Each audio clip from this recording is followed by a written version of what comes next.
like to stand for the pledge of allegiance, please.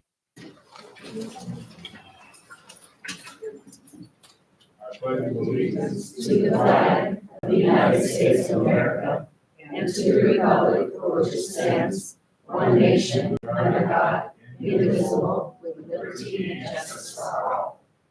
You remain standing for a while. We'll have a moment of contemplation and reflection.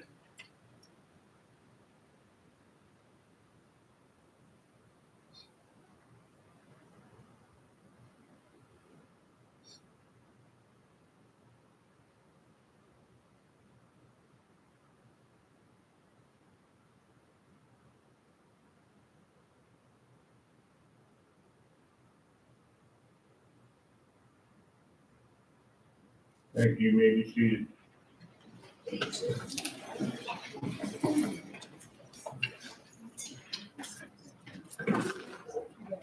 Item number 2, we are beginning a new year, and a new year means a change of officers.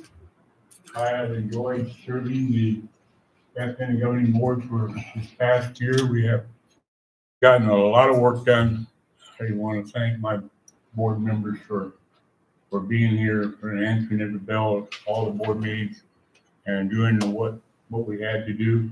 I believe we're getting good results. We passed the bond election. We brought some calmness to the district.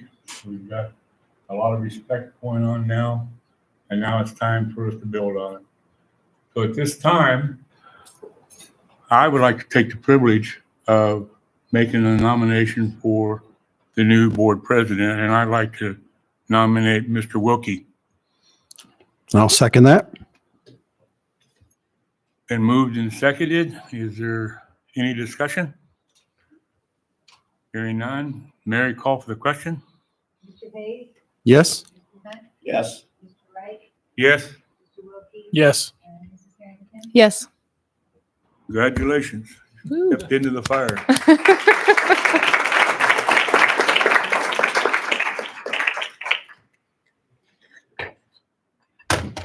For tonight, you can sit over there, okay? There you go. Thank you, President Wright. Again, I'm looking forward to this exciting year. We've made a lot of progress and just want to keep the ball rolling, keep building on the momentum, and I'm looking forward to working with the board and with staff, and it's going to be a good, positive year. With that, I'd like to move to 2B, election of President Pro Tem. I'd like to nominate Kelly Harrington for that position. I'll second that motion. Call for the question. Mr. Hayes? Yes. Mr. Hunt? Yes. Mr. Wright? Yes. Mr. Wilkie? Yes. And Mrs. Harrington? Yes. Congratulations. Thank you. Congratulations. Move it. Third item under this category is election of board legislative representative.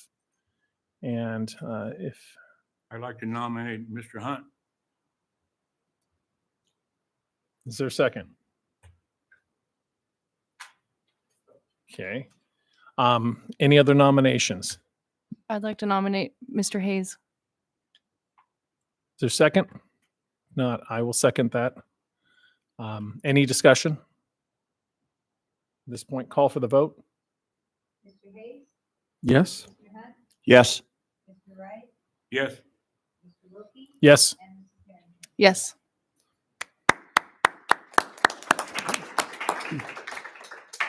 I think it's important to note that the election of the board legislative representative is just an individual that's going to be just our primary delegate. Throughout this course of this year, we'll be working as a board to review and the agenda that's set forth at the Arizona State Board, Arizona School Board Association. Every year they take a look at that and they put out their legislative issues or positions. And it is the hope, and I'm sure that we're all going to be working together, Mr. Hunt included. He's been there last conference that I was there, sitting there, and it's going to be a concerted effort by this group to ensure that our positions our concerns are raised with the state board. In the past, I think it's safe to say that our concerns weren't necessarily shared up there. So we're going to take a more proactive role and action to make sure that our concerns are expressed and pushing forward good, positive legislation that's going to support the schools. With that, I'm moving on to organizational meeting date and time for the board. I'm going to open that up for discussion unless there's currently is there any discussion related to change in the date and time that anybody would like to bring forward at this time? Might we consider the second Monday of the month? It just seems that when it comes to Tuesdays, there's other school functions, like I think there's a soccer game going on right now, where parents and folks have to decide who's going to be where. But there really doesn't seem to be a whole lot of activity in that regard on Monday night. So do we want to consider like the second Monday? Okay. Mr. Hunt. I would certainly think that the second Monday of the month would be advisable. We've been the Tuesday now for quite some time, and I think it would be a good change for the board along with the constituents. Yeah. Mr. Wright. I'm one to say that I'm in favor of keeping it on the first Tuesday. I think when we agree to run for a board position, I think the meeting time comes into play about how we can participate. As I know I've got a lot of things going on other nights, and that I know I can block out my first Tuesday, and it's not going to conflict with any of my other activities. So I would recommend we keep it at the same date, first Tuesday. So Monday nights, second Monday, you would have a conflict. Yes. I would like to get Mr. Lavender's opinion, knowing about our teachers and administrative schedules, all that kind of stuff. See how that would affect everybody else if we changed it. I think Mr. Hayes made a good point that Monday night there are less school activities than there are on Tuesday nights. Pushing it back a week also works with our finance department and some of the things that they have to get done every week. But we can make any night work. Third Friday of the month we can make work. No, we can't. And so,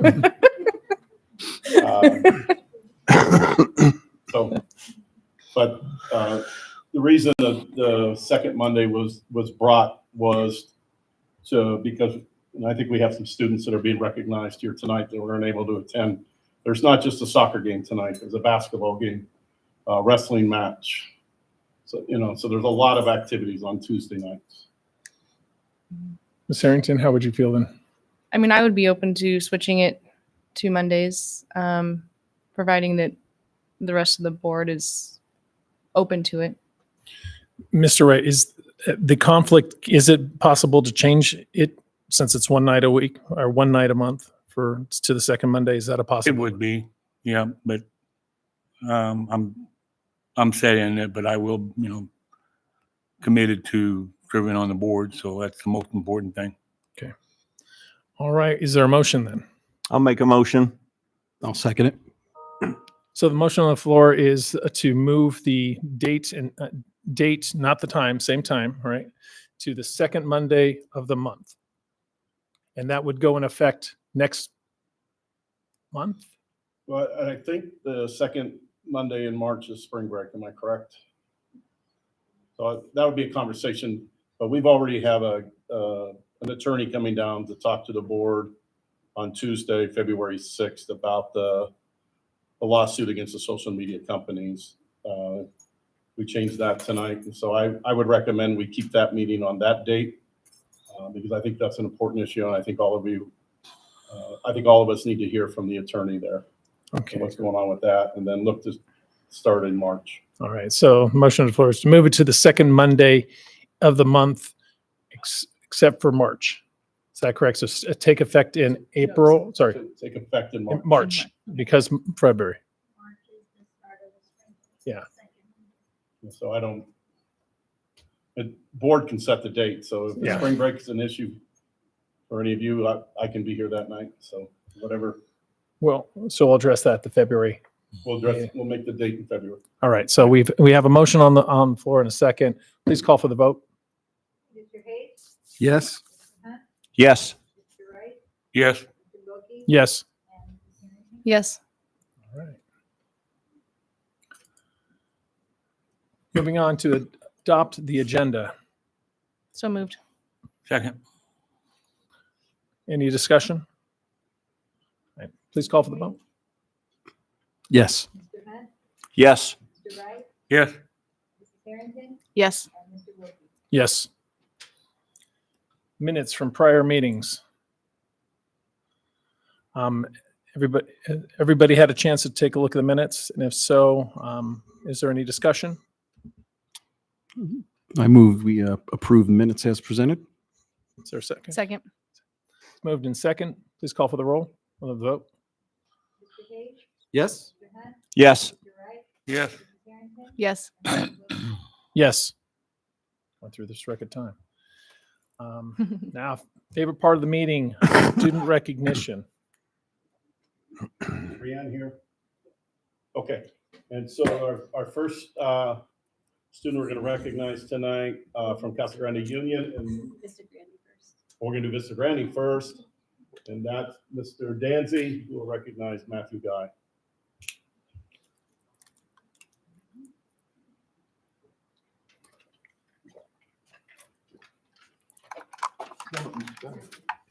Good evening, President Wilkie. Congratulations. Congratulations to everyone that changed positions. Board, Superintendent Lavender, it is my pleasure to introduce Mr. Guy. If you notice, I call him Mr. Guy because there's quite a few Mr. and Mrs. Guys, and I all call them Mr. and Mrs. Guy. So this is Matthew Guy, so the Matthew and Kayamisha Guy. He's Vista Grande's January Rotary Student of the Month. Mr. Guy is an outstanding, well-rounded student who has continued to stay involved around the VG community throughout his high school career. Matthew has been a part of clubs like Student Council and Key Club while receiving the CTE Student of the Month that continue to stay on top of his academics, earning himself a 4.0 GPA. Matthew's list of accomplishments does not end here, as he is part of the Vista Grande baseball program and has completed the Harvard MIT leadership programs. When Mr. Guy graduates from VGHS, he plans to go to college to earn his degree and then go on to become an officer in the military. After reaching these goals, Matthew plans on becoming a world traveler. One of the things that was talked about with Mr. Workman today about how he had a fantastic sense of humor. Last year, Mr. Guy played a wonderful prank on his mother that he paid dearly for. So he has a wonderful sense of humor and does not mind taking the consequences for his actions when he plays pranks on his mother. So with that being said, Mr. Matthew Guy is our Rotary Student of the Month for Vista Grande High School.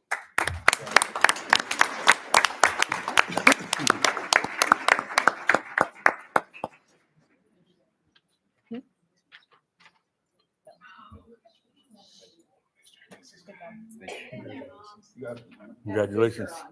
Oh. Congratulations. Keep those pranks coming.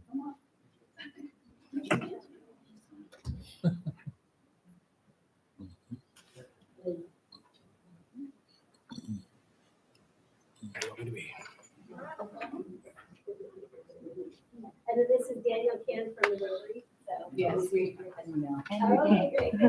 And you your dance partner. Yeah. You're the- That's fine. And my dance partner. Oh, yeah.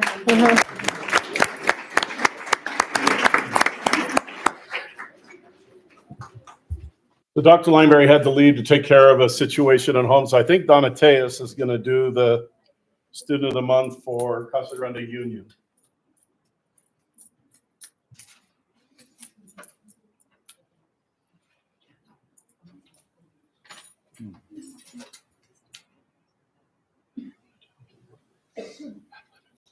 Good evening.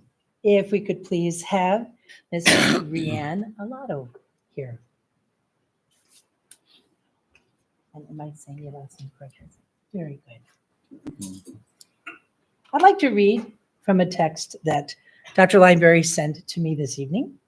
My parents are Nelson and Ray Alato. Both are immigrants from the Philippines who work in the medical field. My dad has always encouraged me to continue with my education with a driven focus, and my mom has always encouraged me to try new things and explore my interests, both of which I've learned to be eternally grateful for. I am the youngest of three, with an older sister and brother, and they both attend ASU at Tempe, Arizona campus. My sister is majoring in biochemistry, and my brother is majoring in computer science. Her post-graduation plans include, originally she was going to attend the university out of state. However, currently I'm looking into attending the pre-professional nursing major in the College of Nursing at the University of Arizona. You're going to cause some problems in your family, aren't you? I plan on taking a pre-med pathway as well as applying for admission to the W.A. Frank Honors College. The occupation I plan to pursue with this pathway is a certified registered nurse anesthetist. Anesthesiast. Is that anesthetist? I've always said that word wrong then, I'm sorry.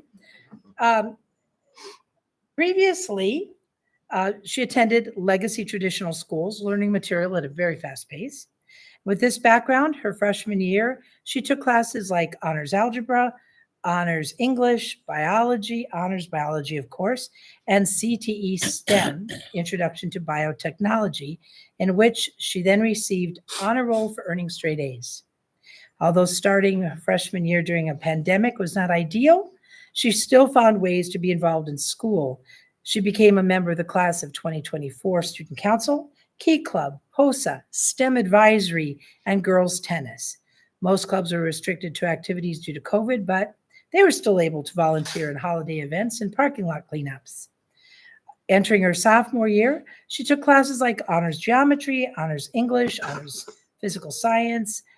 As you can tell, a whole lot of honors courses. And through HOSA, her friends and she competed at a state competition for parliamentary procedure and placed in the top 5. As part of the Mecca Knights robotics team, they were awarded with the Gracious Professionalism Award at the first robotics competition. She also became senator of the class of 2024 for Student Council. This one, oh, there it is. And underclass representative for biotechnology and STEM advisory, and secretary for robotics. During this school year, as part of Key Club, they did their annual cleanups and holiday events.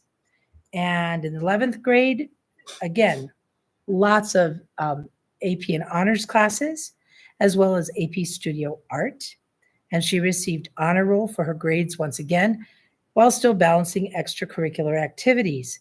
Now, as a senior, she's currently taking AP Lit, more AP Stats, AP Government, a walking billboard for AP class and academic achievement. She's now part of Student Council, secretary of the class of 2024, Key Club, senior class representative, and many more. Mr. Aaron Takar says of Rianne that she has always been an exemplary student from the day he met her. She always has a smile on her face and an incredible attitude to do more and more. Her work has always displayed the highest standards, and she never rests on her laurels. Instead, she always wants to keep moving on up.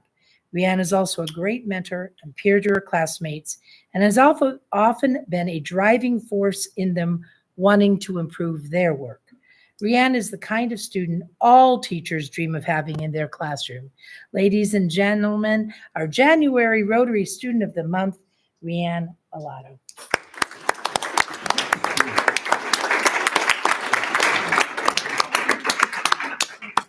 You want to join? Yep.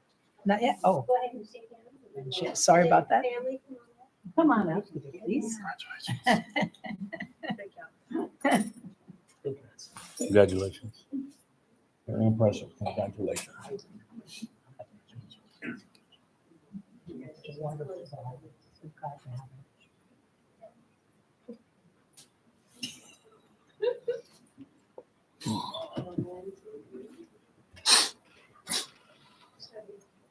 Next will be Lisa Miller, our CTE director.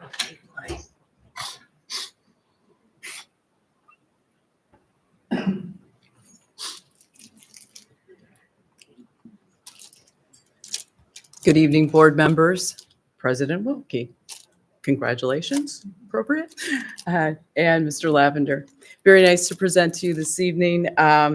We have a student from Union to honor tonight in CTE, Jaylee Hernandez. She is the daughter of Angela Apodaca. I hope I said that correctly. And I have some very kind words from her teacher, who is Dixie Harvey. She says that Jaylee is a unique student. She is a quiet leader that takes initiative and makes sure everything is taken care of with the other high school students and for the preschool staff and children. She's accountable and consistent with her school attendance and the tasks and assignments that she needs to complete. She's always on time and often shows up just to help out with a child or two that is having a rough time. She's also a good teacher and cheerfully supports and helps the new high school students when they go into the preschool to learn what their responsibilities are and how to perform them. I mentioned that she is quiet because she never expects praise. She does the right things for the right reasons. Jaylee is a role model to everyone she meets, and she is highly deserving of this award. And I want to say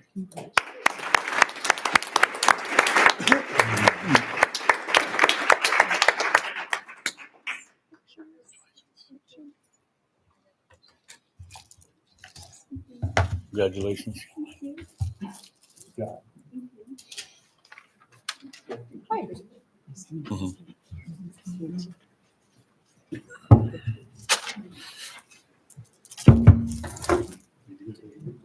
Here, I can take it. Did you want a picture? Because it's on video. Yeah, so there's more. Yeah, I'm gonna take a picture, so. 1, 2, 3. Okay.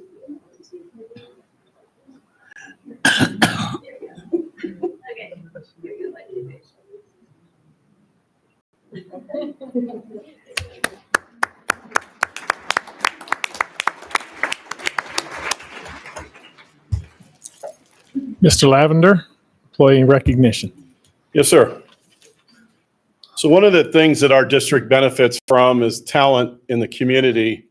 When sometimes we may not have somebody on our staff that's strong in certain areas that we're looking for talent. One of those areas is cheerleading. And in 2011, one of our former students volunteered to come on as a part-time or as our cheer coach, in which she receives a stipend for doing cheer coach. And that's what makes her a part of our staff. And it's been very fortunate to have Katie come on. Each year she receives a small stipend. And when you figure out the hours that she puts into it, we're probably paying her about $0.25 an hour. Dedication. And her husband is shaking his head, yes. And Katie has done such an awesome job building this program from 2011, the precision of cheerleading and making it a sport. And this time I'm going to ask all of our cheerleaders, if they would, please join me up here. So they're all here tonight. They're getting ready to go to nationals or state this weekend, right?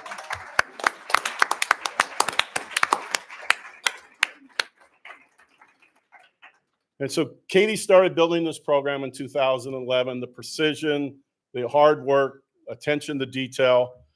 And in 2019, her program was the first of the 3 programs that won a state championship at Union. And so just to show all of us, our football players, our band students, that state championships is something that is possible at Union. And this year they have qualified for the state competition as well as the national competition. And they will be competing here in a couple of weeks. But we all know that a few weeks ago, or a little over a month ago now, that one of the members of our cheer squad lost her life one evening in a tragic accident. And I think although Katie's ability to coach and prepare these young ladies and men for competition, She's never been more valuable than she has been in helping all of them deal with the grief. The day after Haley's death, Katie hosted a meeting in the cafeteria at Casa Grande Union and talked to them. And number one, that night they were ready not to compete anymore this season. They were done in that. And she talked to them about not having any more regrets. She talked to them about moving one step forward. And I turned to Dr. Lineberry and I turned to Randy Robbins that night and I said, does she have a master in grief? How does she know so much about grief? And then it dawned on me, Katie was a former student, Katie Walker. Walker's her main name. And she's learned about grief through her own life experiences. And so she's taken her heartaches and how she was able to cope with some tragedies in her life. And I don't think this team would have gotten through it without her support. At this time, I'm going to ask Melanie Withrow to come forward and share the impact that Katie is also having. Katie, I need you to come up here now.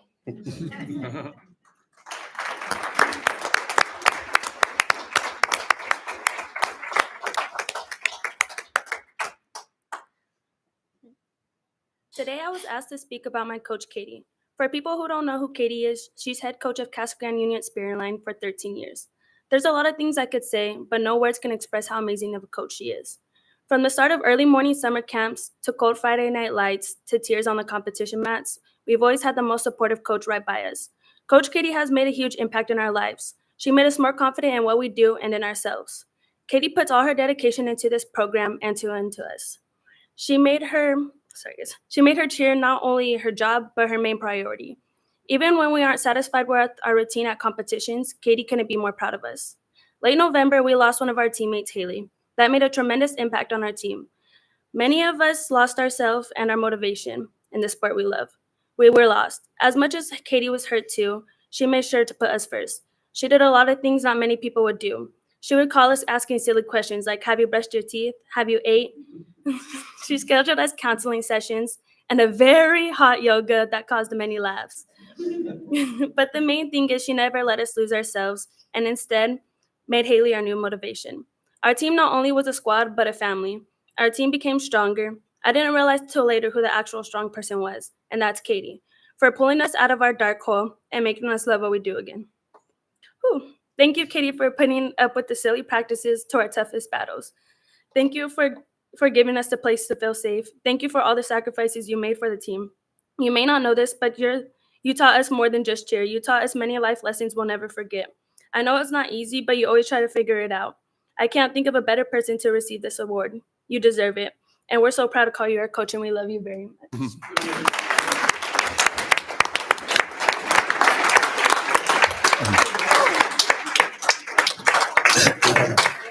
You want to go around and go around?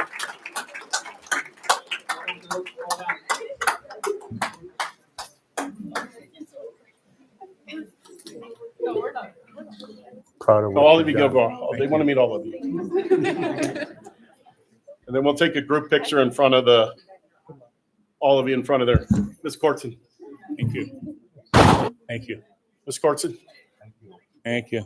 Why don't we do a group picture right here? Thank you. Thank you. Thank you. Thank you. Go get him. Thank you. Thank you. Number one. Thank you. Keep coming. How many of you are you? Looking forward to you taking number one spot. Thank you.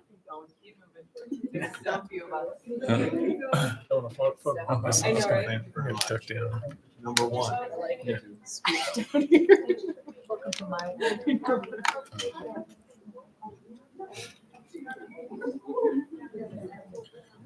Would you be okay with reading?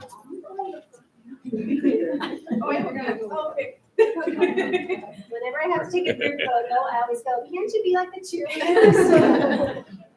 Okay, here we go. 1, 2, 3. Okay, Mr. Lavender, get in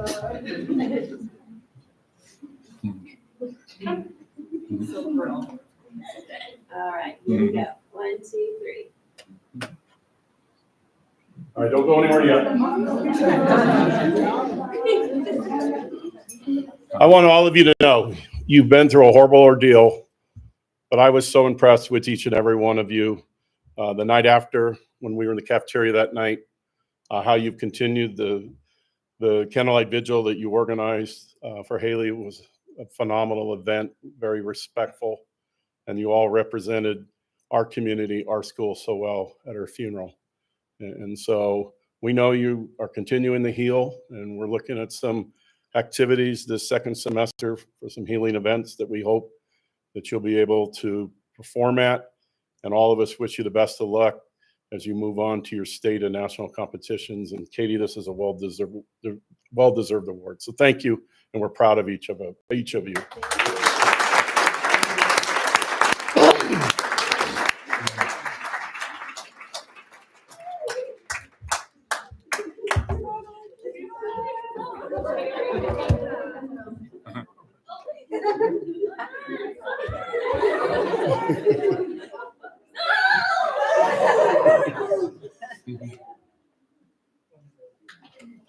That's all. Mr. Hebda.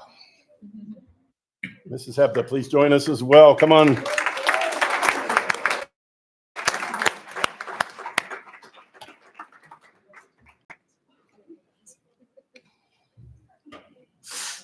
Well, I mentioned state championships, and this November, the Casa Grande Union Marching School Band, or the Pride of Casa Grande, as it's been affectionately called now in our community, won the state championship.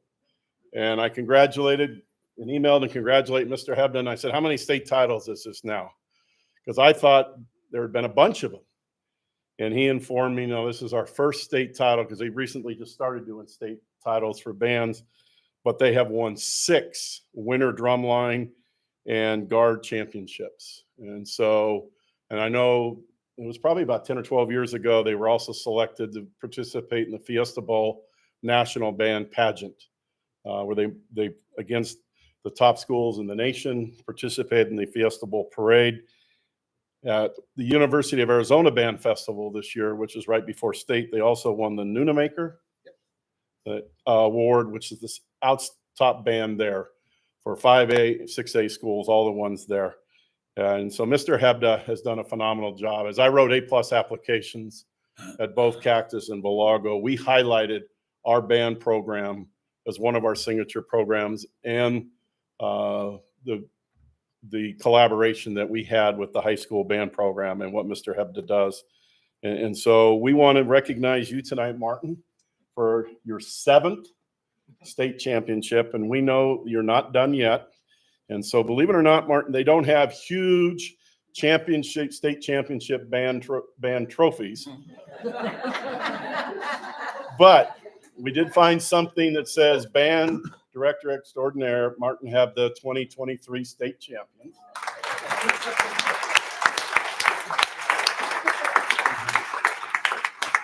And then the newspaper article for the state championship as well. Congratulations, sir.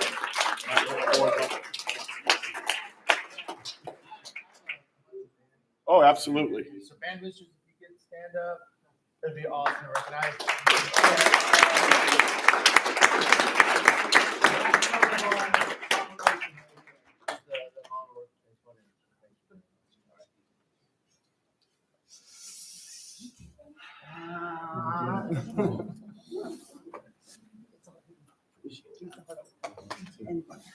Congratulations, great job. Good job.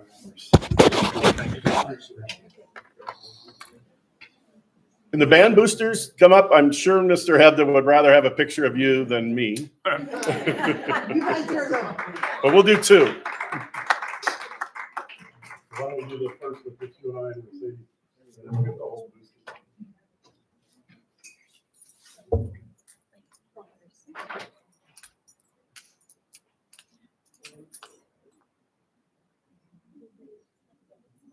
So maybe if everybody would come up there for the band booster picture.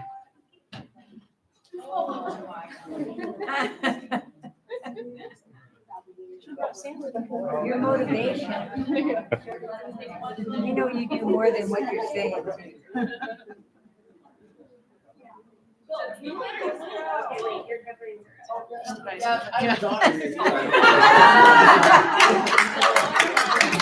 Mrs. Ashland.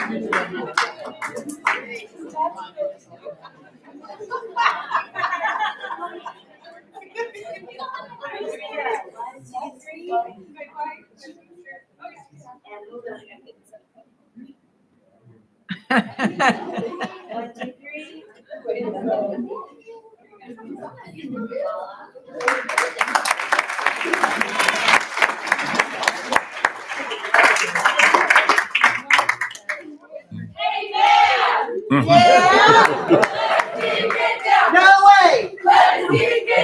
Okay.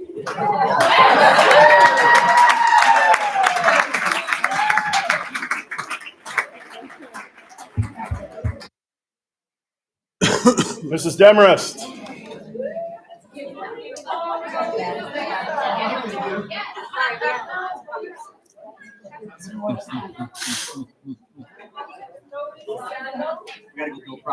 Absolutely.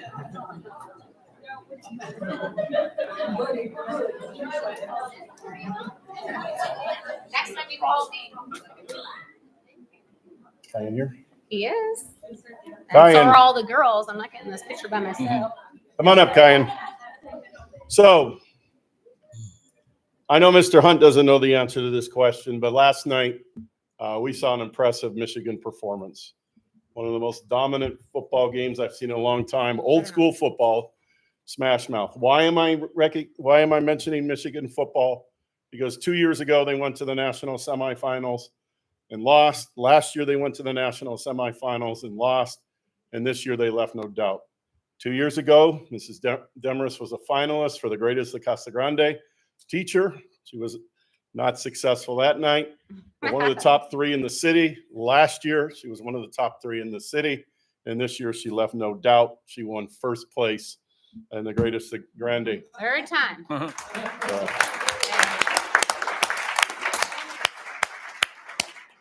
I had the privilege of hiring Lisa as a teacher at Villago, and I know why she's the greatest of the Grande, because she knows something about every one of her students. And that she uses that information, number one, to make sure that she's meeting their needs, but also to connect them and develop the relationships.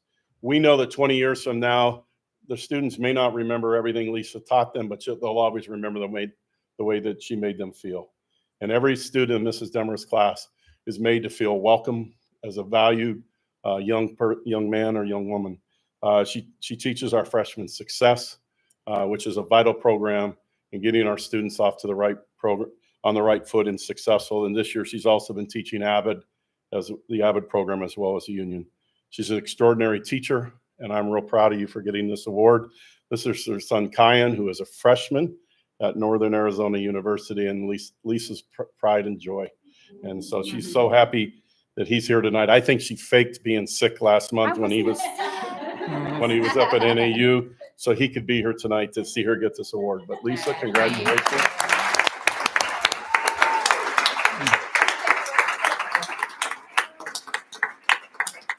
And Lisa has her own cheer squad, so we'll ask them to come up. Kyan, it's good to see you. How you been? Good.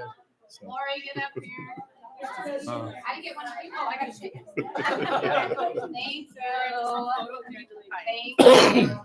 Thank you. Nice job, Lisa. Thank you. Thank you for doing Thank your you. job. Thank you. Thank you. Okay. All right, Where do you Kyan. want? Up here? Right All here. right, come on over here. So the first we'll just the three of us, and then we'll get this. Yeah, this is that.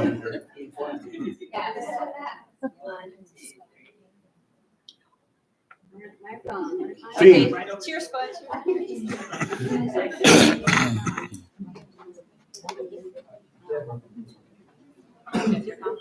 And as you see a combination here of Villago and union teachers. How I got where I'm at. Keep spreading. Thank you.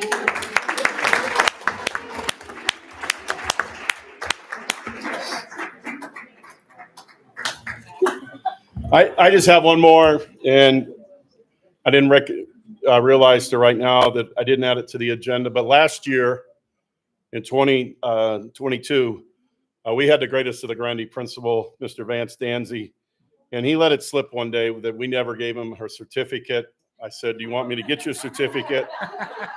He said, "No."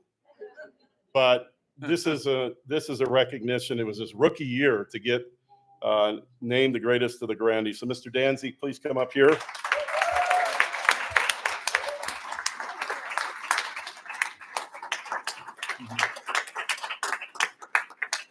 And I know why he won, because he built such a strong culture at Vista, and the students respect him as they go down. If you go down the hallway with Mr. Danzy when his class is in session, don't expect having a conversation with him, because you're going to be interrupted constantly as kids are interacting with him. But Vance, we thank you for all you're doing, sir, and that's your plaque as well. Appreciate it.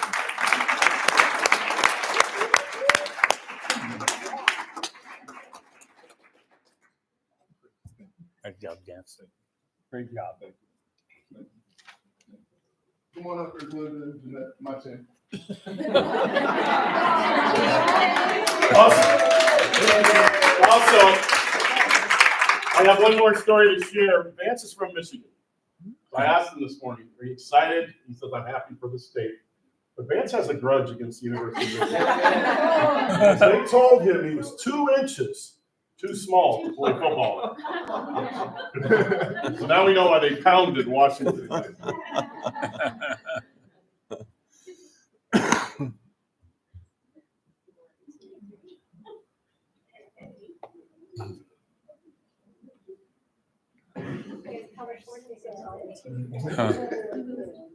Boys are back in town.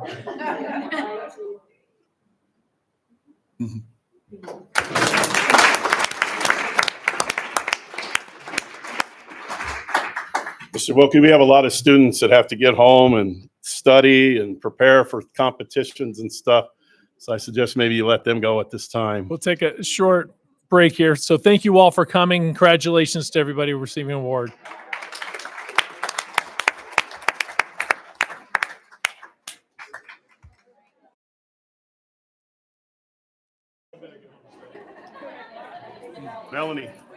Melanie.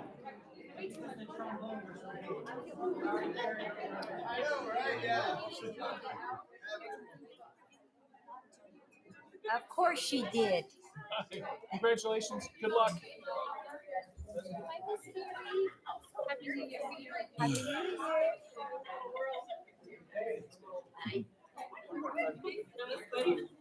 Ms. Demers, are you buying your cheer team dinner with your winnings?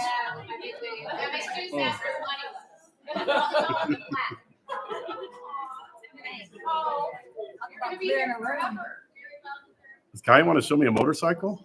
He needs to come by and show it to me this week. Okay. Wow. I can't believe Mom allows that. All right. Yeah. Moving into reports and presentations, superintendent's report. Yes, sir. Lavender. not me.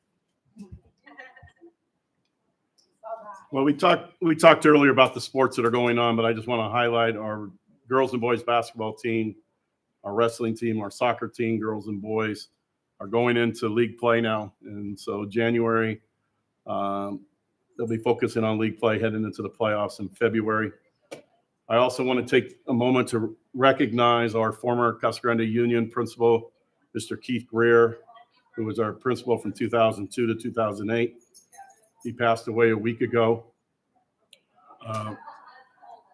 Very devastating loss to our community. Although he retired from our school district, he still was serving as principal of Pep Tech this year and supporting some of our students get themselves back on track to come back to school. And so we wish the very best to his wife, Roxy, his son, James, who was also a Union graduate, as well as his grandkids, Ashley and Victoria, who also graduated from Union. This Monday will be Dr. Martin Luther King Day of Service Day. And Mr. Danzy is on that committee, as well as myself. But we will have a lot of our athletes as well as club members out at Pert Park at 8:30 on Saturday morning for some celebrations. Our mayor is going to be doing a proclamation remembering Dr. Martin Luther King, as well as Pastor Juan Humes. Our state representative, Teresa Martinez, will be speaking, as well as Anthony Edwards. And then last year, Pastor Juan led a unity prayer circle, which Pastor Edwards and I will be leading this year out there. And then the students are going to go out into the streets, cleaning some alleys, cleaning some graffiti, preparing some food boxes for the needy.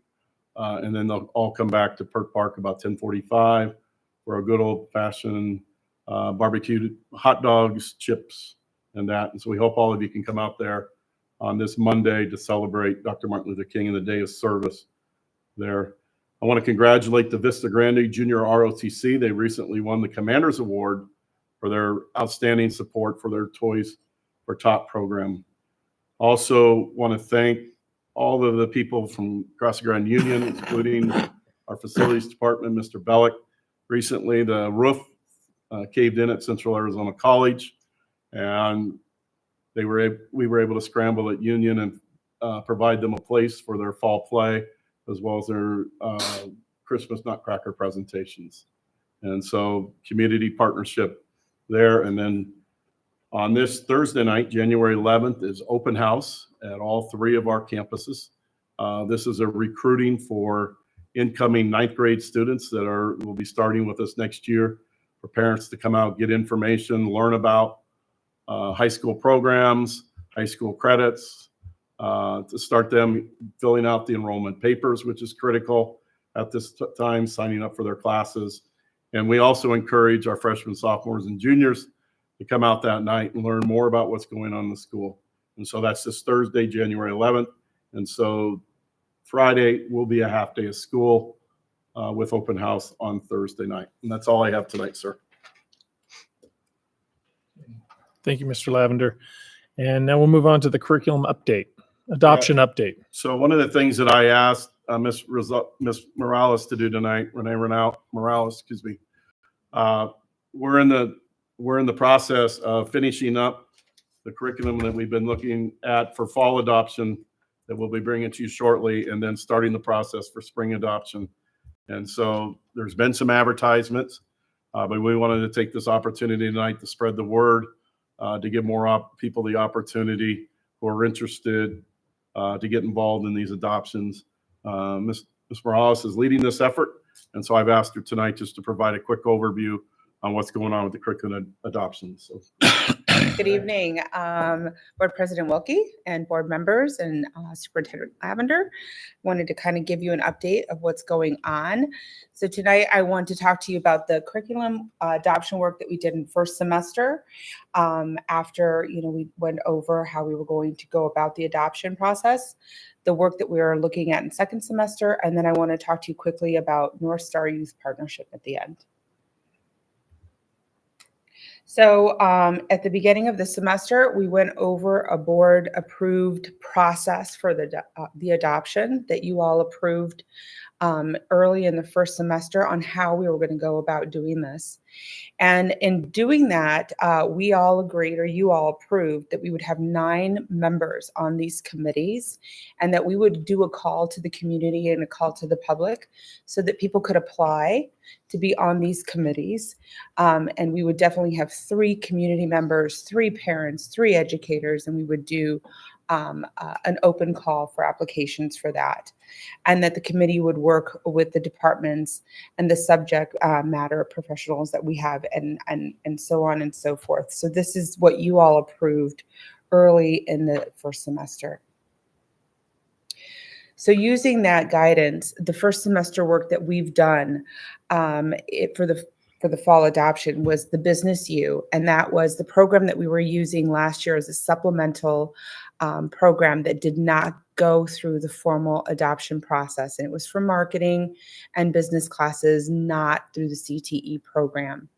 The Be Able that was used for ANOVA that PACE would like to use as a reading intervention support, that did not go through the formal program, also a supplementary curriculum item. And then, of course, the functional education program that we needed for ESS, that we used 2 programs to pilot, and we needed to decide how we were going to go about providing that functional level curriculum for our students that were below what we could provide in differentiating our regular curriculum. So what we did is we put a call for committee involvement at the end of October, and we did that in late October, and the first response came in November 14th. The last response came in November 20th. And if you look at that pie chart, 2 people wanted to be a part of the PACE committee. 3 people wanted to be a part of the ELL committee. 2 people wanted to be a part of the Business U committee, and 4 people wanted to be a part of the Functional Academics committee. We had originally thought we were going to go ahead and adopt an ELL curriculum. And after further examination, we were able to work with the programs that we had in place and decided it was not an appropriate time for us to adopt ELL.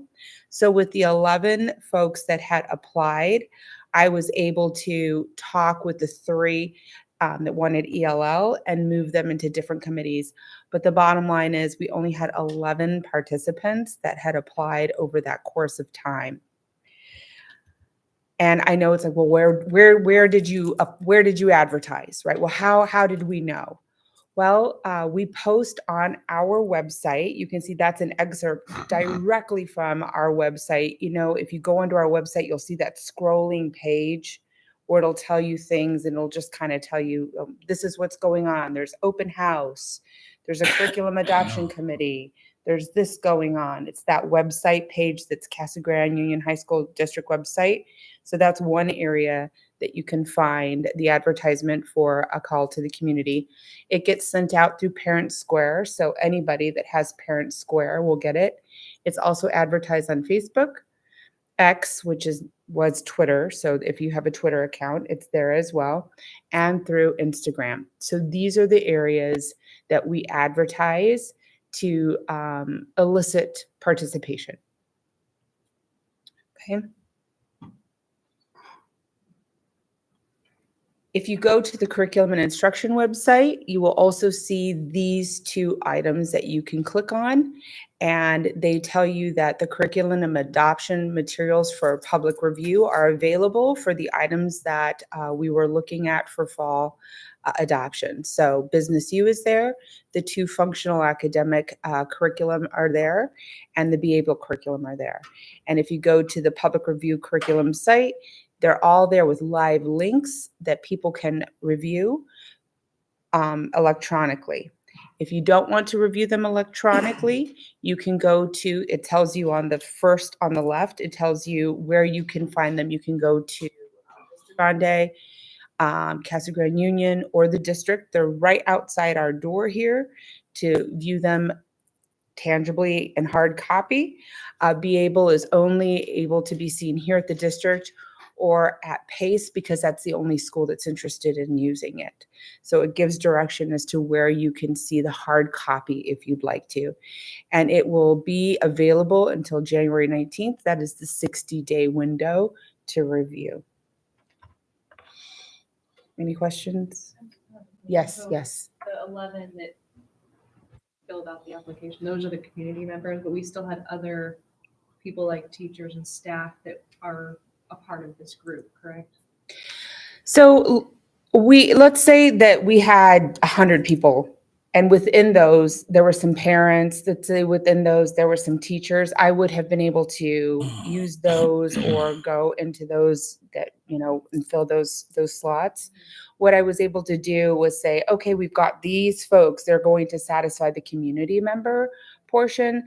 And then what I needed to do because of the numbers was go directly to my teacher group and say, okay, we're going to have to pull some of you as parents. So how many of you are willing to serve as the parent participant? And I was lucky enough to have some of the teachers say, you know what, I'll serve as a parent on this. Any other questions? Just to follow up on that. So if you go back to the slides for, it has a list of the programs on there. And what Ms. Harrington was saying is that there's 4 up there, 11 applications for all of them. So how many of each of those did we make 9 for any of them? So That's it. So like 2 people participated for PACE. So I had to go to Crystal and say, hey, can you call your site council and see if anyone would like to step up, because PACE is the smallest, right? PACE only has a set amount of teachers that I can pull from, right? There's 5. And so I said, can you call your site council and see if we can generate some interest in being a part of this committee? So she was able to do that. She went back, she called her site council, she called parents that are the ones that show up all the time, and we were able to generate the 9. So for every single committee, I do have the 9 constituents that I need, but it did not come from the application. It came from going back and doing some work. I feel like there's maybe a slight disconnect too regarding like Parent Square, because I have Parent Square and I always see stuff from Dr. Lineberry. I always see stuff from Jennifer. I see direct stuff from my daughter's teachers, but I don't remember seeing this, like asking parents, hey, do you want to be a part of a committee? And granted, I'm super busy, so there's a really good chance I just missed it. And it would have come from Jennifer. Yeah. Okay. So I probably just missed it, but maybe the title or the message just wasn't like bold, or I don't know. I mean, and everybody has busy lives, but that's just. Yeah. And that's really good feedback. That's really good feedback. The way we were wording it is this curriculum adoption committee. And so I need to take that advice and go back and see how I can wordsmith that a little bit Maybe clearer. something like, hey, you want to have some insight into our school's curriculum? You want, help on something that's like a call to action instead of just, hey, curriculum adoption. It kind of gets lost, I think, Sure. to a lot of people. Sure. Yeah. And just building off of that, it's really, really important that we get as much buy-in. And I know you're on that and you're supportive of that. And so for these 4, we've had the group put out there, and I'm glad we started with these 4. And now that we're into a 60-day window of review that anybody can review. So anybody in the public, anybody in the community can take a look at these curriculum, review them, and offer any kind of input or feedback on them. And I think that's an important message we need to get out there so that the community can understand that there was a lot of people that looked at this. It wasn't just us, with staff, and it just wasn't a few parents. That everybody has an opportunity to go back and take a look at these documents and offer their input to raise any kind of concerns. And moving forward, when we get into some of these other topics, especially I'm going to bring it up, the U.S. The AP World History is. We want to make sure that we're going to get more involvement. I think that it's incumbent upon us as board members to really reach out there and say, okay, there's this opportunity. Not everybody can jump on there. I'd like to have, instead of 9, 18 people, apply for it. And then we just take from that pool. But, hey, the community's got to step up a little bit here and try to help out. And it's our job to make sure we're promoting it out there so that they're aware of it, so they can take advantage of that. And so to your point, President Wilkie, that's exactly what it was designed for. Yeah. I wanted to be intentional in working with the board. And if you remember, we put these out because this really did set the stage for, okay, how did this work? How are we going to do this? And I was really prepared for like this rush of like participation. So I even built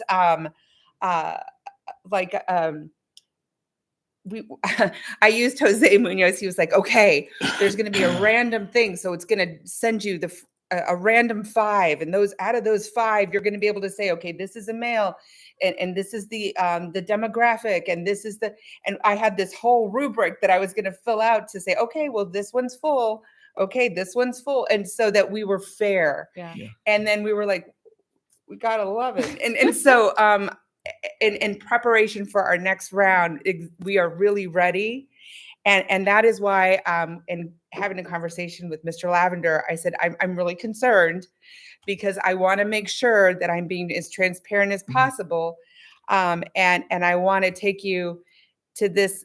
And as you see right here, it says this was from November, and I am piloting my new mono lenses and my contacts. So I'm going to get real close here.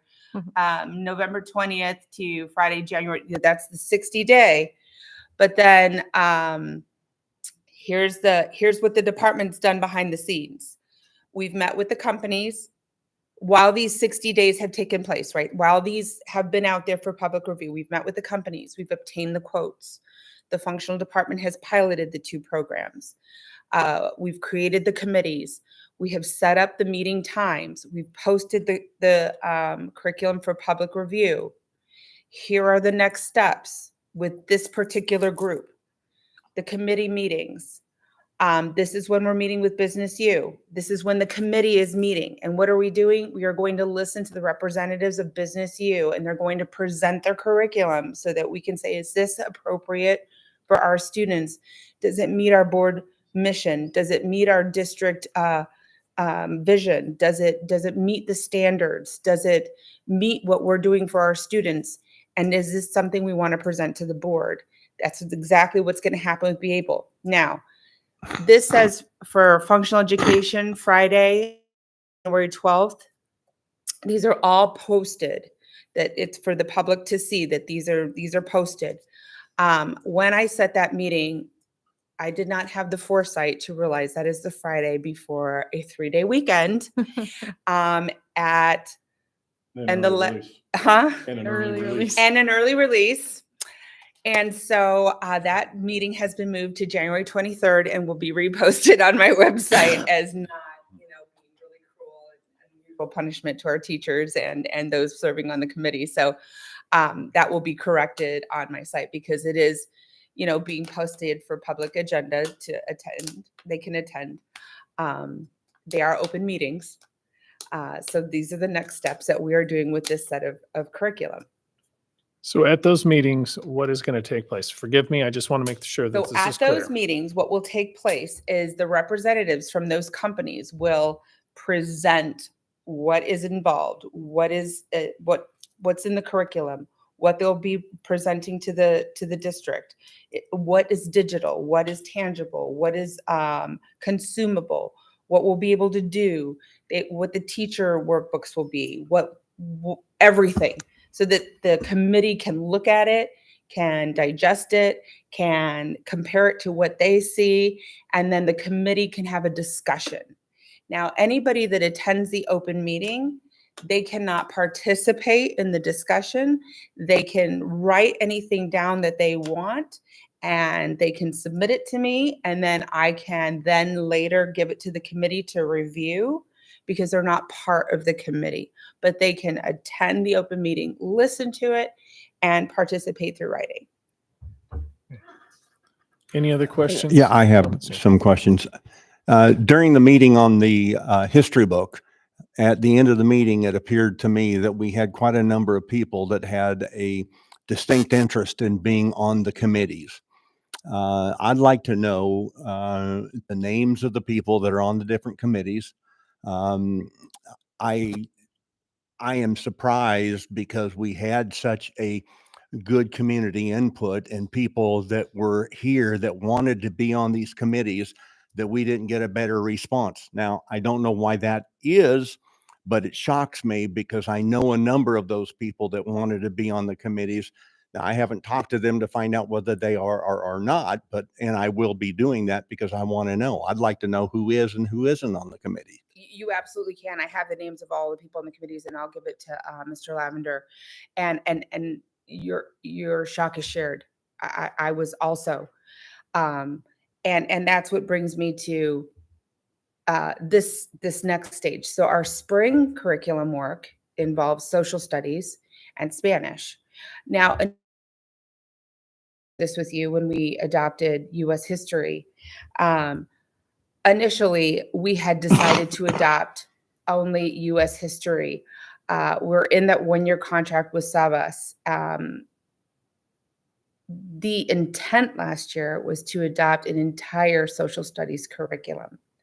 due to the events that took place and the concerns about the budgetary constraints that we may have been facing, it was determined that we would be conservative and just take on one section of social studies, and that was U.S. history. This year, we are again going to look at the entirety of the social studies curriculum. So we are using a contractor for that. And we've used contractors in the past when we take on an entire curriculum. Why that was not done last year, I cannot answer to that. That was not my decision. But when you take on an entire curriculum like ELA, we've used this contractor for ELA, for example, you go to procurement and you use OpenGov, and I have this open because I know you're going to have questions, so I have this open right here. It's called OpenGov, and it's for all Arizona districts. Other states also use OpenGov for their districts. It's a procurement site, and it is a government procurement site. It gets goods and services from commercial bidders. It's a call for procurement. And the process is heavily regulated. Anybody can put in a bid. We put out for the social studies bids. We had hundreds and hundreds of looks. That doesn't mean that there were hundreds and hundreds of companies. That could mean that the four of us on this side are our sales representatives for McGraw-Hill, and all four of us looked at the opportunity and what we were looking for, and we decided, no, that's not something our company can provide. And we were looking for a digital online option with, teacher options. We wanted something that also had some consumable products. We wanted something that had differentiation for our ELL and our ESS students. We wanted something that had AP options. We wanted the whole gambit. And so out of that bidding process, we had 6 actual bids completed by the time it closed from November 14th to December 13th. And those bids came in from the 6 companies you see there: Houghton Mifflin, Imagine Learning, McGraw-Hill, Savas Learning, Teachers Curriculum Institute, and Thinking Nation Corp. Those were the ones that actually completed a bid and submitted it.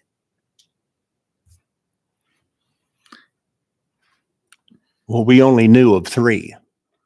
There were only 3 of them that we were informed as a board that actually put in a bid on it, and only one of those, which was the Savas, met what you wanted. But McGraw-Hill was one that we knew, and I don't recall the other, but there was no indication that there were a total of 6. There were a number of things. Last year, yeah. This is this year. Yeah. Okay, so this is a new, okay. I didn't understand that then. Yeah, this is this year. This is what we've done this year. We've gone directly with a contractor that has used OpenGov, which is a fair bidding site that is for Arizona school districts.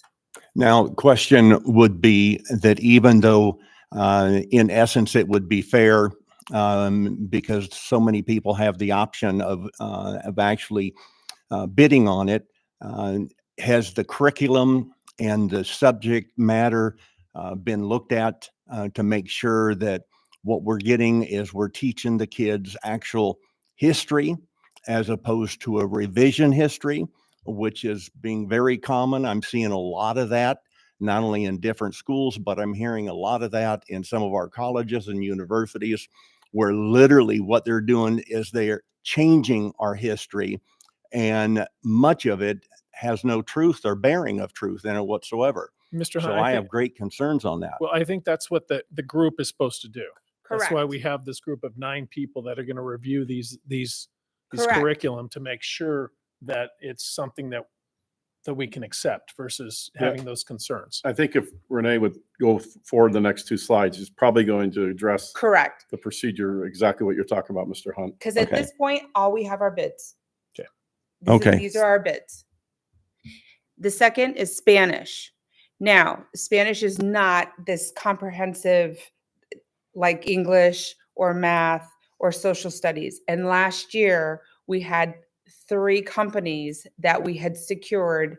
And because we don't have as vast of a bidding war over Spanish curriculum, we feel safe to continue to look at Savas Learning, Vista Higher Learning, and McGraw-Hill. So we didn't use OpenGov. We did not use OpenGov for these are the same companies that we were supposed to adopt Spanish last year for the same budgetary reasons that we did not adopt an entire social studies curriculum. We did not look at Spanish at all last year. And it has been something like 10 to 12 years since we have not adopted a new Spanish curriculum. Any questions related to the Spanish? Any concerns? Okay. These are the books that the department on both sites have asked us to look at. And so for that reason, they did a lot of research last year on them. We feel comfortable continuing to move forward with these companies as the companies we're going to vet. Okay. So we called for the committee on December 12th. We put out the same advertisement. We realized that it was over the holiday break. As of this morning, we have 1 application in. It's during the holidays, so I can imagine that. So when is the last date for people to submit? Here's the timeline. By the end of January, we would like to take these 6 companies and we would like to be able to get moving with vetting these companies. So I really would like to close, because I'm looking at that sole application. I mean, I'd like to leave it open. I wanted to close it by the end of next week, but I feel compelled to leave it open a little bit longer. But I'd like you to take a look at the timeline and the need to and the reason I'm bringing this to your attention and to the board meeting is so that people are aware that I really do need some participants, because we have to get this timeline moving so that we can get this to you in May, so we can get these things approved. We need to use this rubric by the end of this month so that we can narrow down. We need to know if we need to narrow down from the 3 to a 2 for Spanish. We need to know if we need to narrow down those 6 companies to 3 so that they're far more manageable, so that we can look at 3 companies versus 6 and concentrate on 3 and then say, okay, this is the one we're going to recommend to the board in May. We need to do some work so that in February we can put them up for public review. Yes. Mr. Wright? So without the proper public support, what is your committee prepared to do? So if I don't get enough public support, then I then have to go to site councils. I'm going to need to go to the site councils and ask, see who's on them, pull from that as community members, as parents, and then go to the teachers and see how many teachers are parents, just as I've done in the past. Are we promoting it through the actual Spanish classes? And like for the history social studies classes for parents, just FYI that we're looking at the curriculum. Those people obviously are in it. Here's my one applicant. Okay, well, appreciate that. He hits all 3. Yeah, but in all seriousness, do we have a Spanish club? Yes. And my Spanish teachers know, but they don't want to take the space because they know I'm going to come to them for the teaching. But I'm saying they could reach out through their members and say, take this home, see if the parents could be involved. At least that would be something that I think we would encourage, is just to go through those clubs to see if we can drum up another. If we have 1 parent, then we just need 2 more, and then we have the students. Or same thing, like have the social studies teachers use the parent square and send a message to the parents of the, just send them some stakeholders, and then if we don't get anybody, well, then we can go back to the community and if they go in an uproar and say, we chose this, we're like, you know what? Yeah. We put it out there. We asked for your for you guys to participate. And if you didn't, sorry, we chose what we thought is best. I mean, that's my opinion. If you don't want to volunteer, but you want to complain, like, there's no room for that. I also want to put out there another out of the box thing is looking to the middle school, high school, history teachers, their students. I mean, their parents. I mean, it seems like there's a nexus there. They're going to be going eighth graders coming in. This would give an opportunity for those 7th and 8th grade parents who may have an interest in history to take a look at it. Maybe the middle school history teachers would be like, I can participate in that. I'm a resident. I'm not a staff member. I can. It just gives us a little bit more of a deeper pool to have potential to utilize the rubric to try to find randomized individuals for that. But we definitely need to have more involvement. It's just about coming together and promoting it out farther to get more people on board. Those are all really great ideas. And that's really one of the reasons we decided late this week, we really need to bring this to your attention when I was Appreciate looking that. at the numbers and wanting to make sure that this was a transparent process and we had involvement is to get the word out there.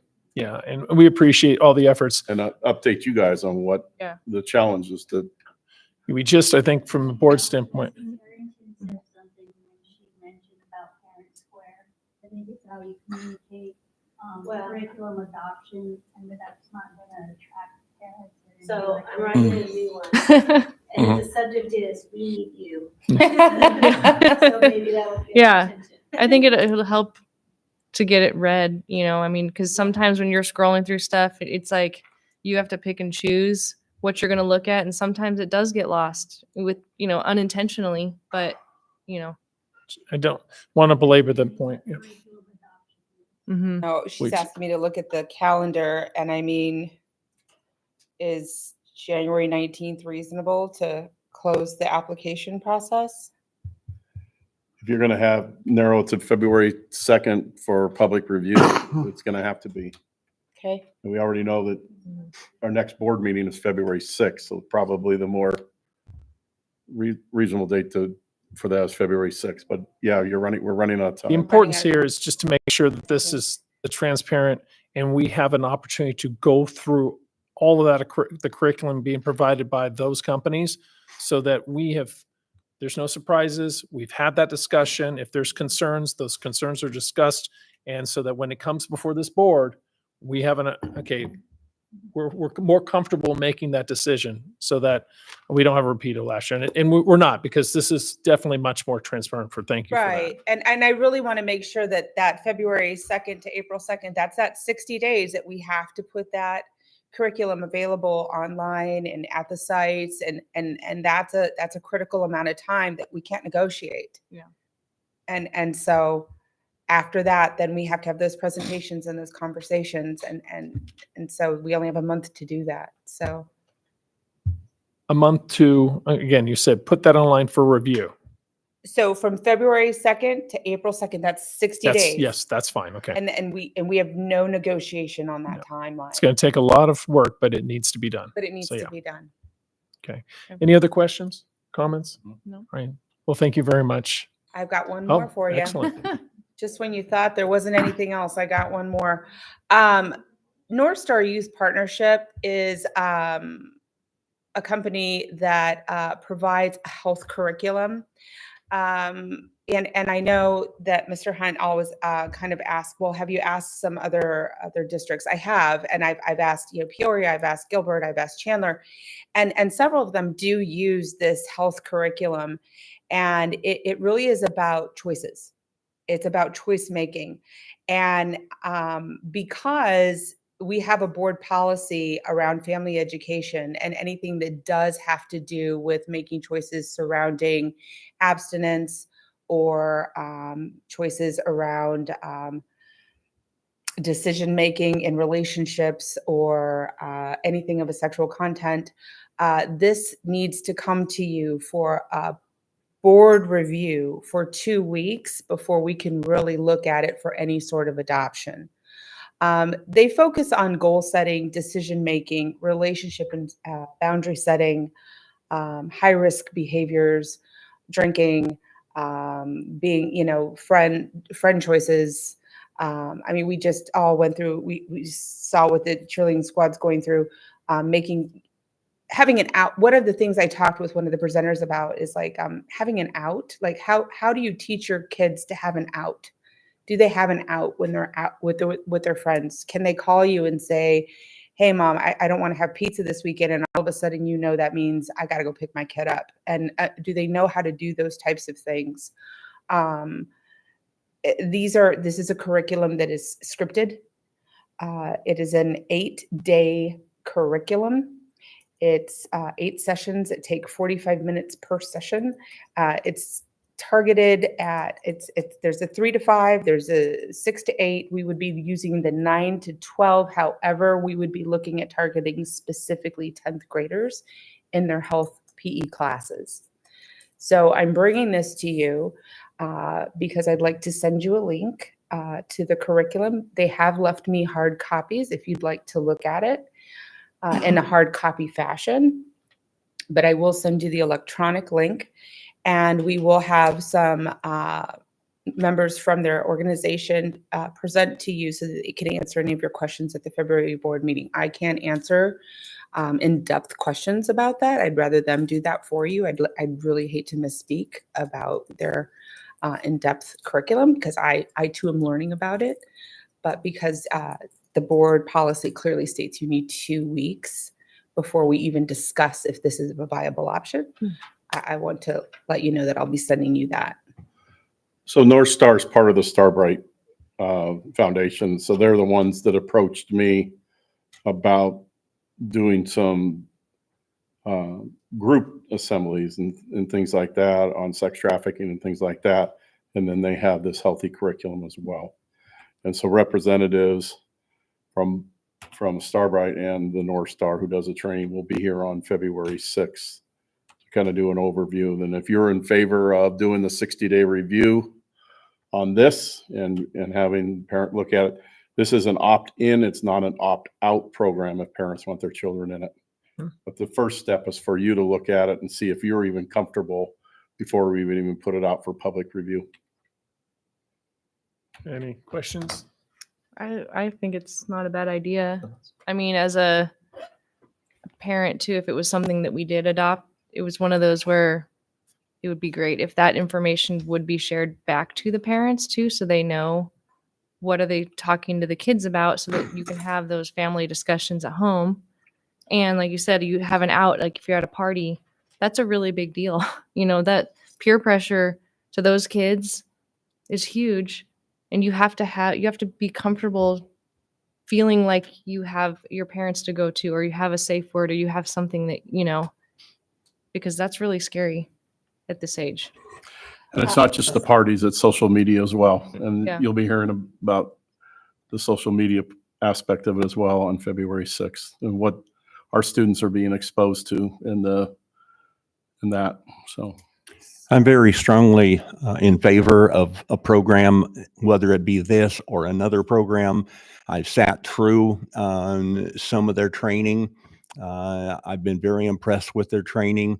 And the most shocking thing that I heard is that Arizona is #1 in child trafficking. Now that is unexcusable. We should never be in a position of #1 unless it's the best schools in the United States. I would accept that. So I'm real worried that if Arizona is #1 and we have not had an active program in teaching our students, we're missing the boat on this. And I think with what's happened recently in relationship to some of the house parties that we've seen and some of the destructive nature of these house parties, we're seeing some other indications right around us where we've got a Gilbert group of young people that are going out there and severely beating other kids. Now, we see these things happening right now, and if we don't get a hold of these things, they're going to be at our doorstep before we know it, and then it's going to be too late. So we need to be really proactive on this. And I think it's an education not for only our students, but their parents. There is And that's there is really- a parent extension to it.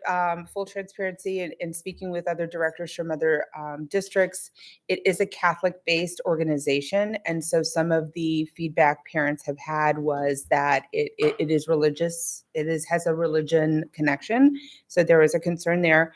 And then the other concern is that there is an abstinence-based standpoint in the curriculum, and some parents had a concern about that. So we'll have to take a look at that. Okay. Any other questions, comments? No. All right. Thank you very much. Thank you. Thank you, Renee. Okay, it's now time for the call to the public. Sarrington, would you? Oh, no Oh. people. Well, is there anybody here who would like to participate in public, call to the public? If not, then we will move on. Move on. All right. Matters reserved for the board action. First one up is the ASBA discussion. This is the Arizona School Board Association. If I may, I'm just going to provide a little bit of a background on this. This last year, it came out that the executive director the new executive director that was hired by the ASBA made false statements on his resume.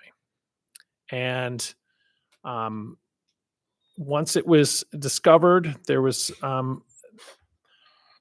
the board did not take any action against it to formal proactive. SBA board. The ASBA board, thank you very much. Not our board. Not our board, did not take any action to resolve it in an acceptable manner. In other words, basically calling for the individual to, well, actually just terminating the individual.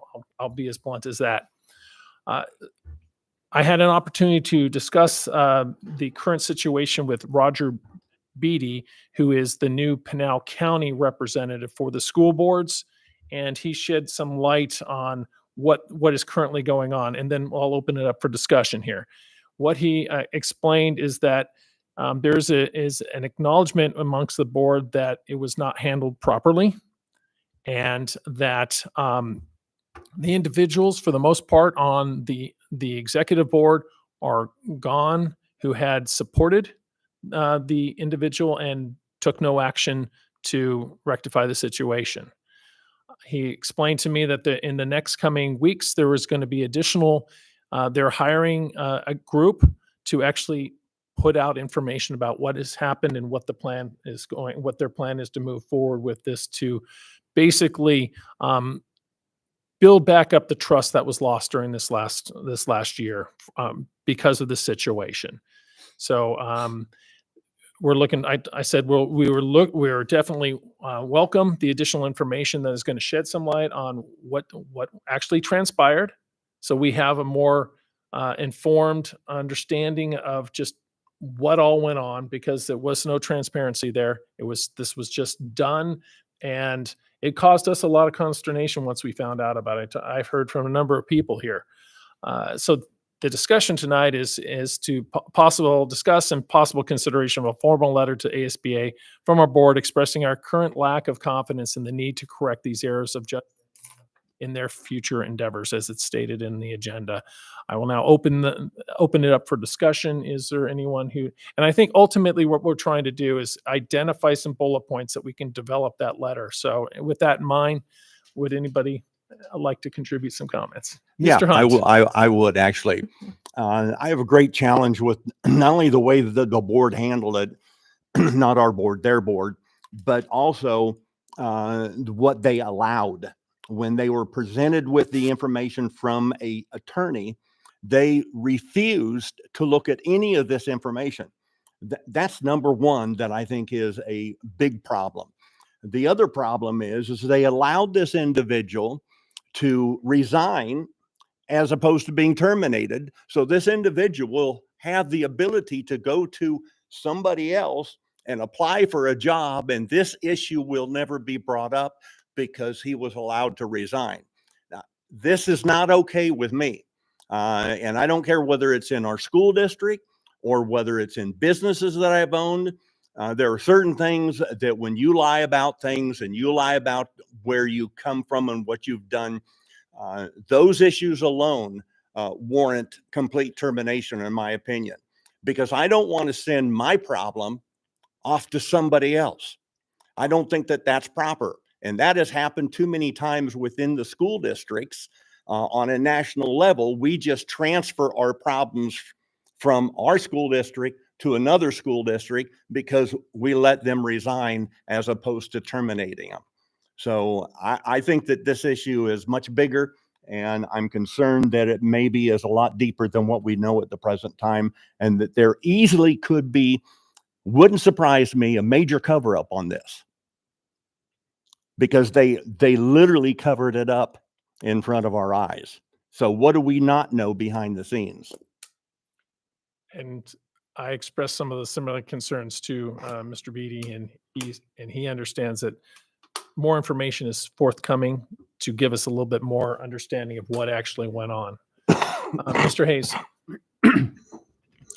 I echo Mr. Hunt, and I'd also have a little bit of a concern surrounding, the sentiment that the individuals that were involved in that were all gone, because the current board president there, in an email exchange with their board, told anybody who opposed his candidacy should just resign now. Right, and that's their current president, and so that's that's a little problematic there for somebody in a position like that to tell somebody who may have a difference of opinion to just resign so they can be free to do whatever it is that they want to do. Because if we're taking advice from these folks, then you'd want it to be coming from people who are willing to conduct themselves in a transparent, open, and honest manner. And that would include, criticism when you get it wrong, right? And to me, telling people who may disagree with you to just resign does not reflect that. Mr. Wright. Ms. Harrington. I don't really have anything else to add other than I agree with both guys. So I think it's important to at least put together some sort of a letter, just letting them know of our, that I guess lack of trust at this point. I think that's some of the key issues. The lack of trust. Mr. Hunt. Yeah, there's several things. Number one, it's not only a lack of trust, but if we're going to send out a letter, I think we need to send out a letter that's got a bite to it. To send out a letter that has no bite is going to have no value nor any meaning to those people that have done wrong. You make a statement, you do something like this gentleman did, the president, and you do that for one reason, and that's to stop any controversy. So that is, quote unquote, undemocratic. So are we going to trust these people? Are we going to trust this president not to do this again? Why should he not suffer the consequences of his actions? I mean, that's really what it comes down to, is escaping that issue. So if we're going to send out a letter, I think we need to send out a letter that's got a bite to it, that makes sure that they more than understand that this is not permissible and that we expect the termination of the president for doing this. I mean, stop and just take a look at what you would do if somebody said to you, well, if you don't like it, then resign. What do you mean? I don't have a choice in this. I don't have a word in this. Right. I don't have a say-so in this. So, as I think Mr. Lavender. Yes, Mr. Wright. I think you and I had a conversation earlier about your conversation with Roger Beebe.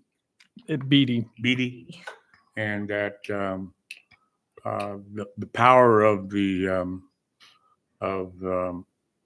county chairs would hold a lot of weight going to the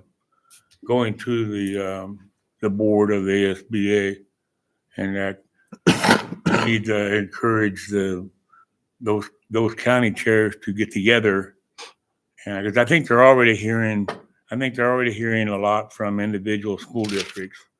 But I think we need to continue like you're doing, working with the county chair and encourage other county chairs to unite with each other and take that combined message to the state ASBA and see where it goes. No, and I appreciate that. I think from the standpoint, we could draft a letter that expresses our concerns, and to your thing, letting them know. My understanding is, and correct me if I'm wrong, we're July 1 through or June 30th through July 1 through June 30th for membership for the ASBA, and requesting or basically requiring them to outline how they're going to, what's going to be done, more information, clarity on transparency on what happened, what's being done, to your point of holding people accountable as they should be, and what is being done to what kind of policies and procedures they're going to be putting in place or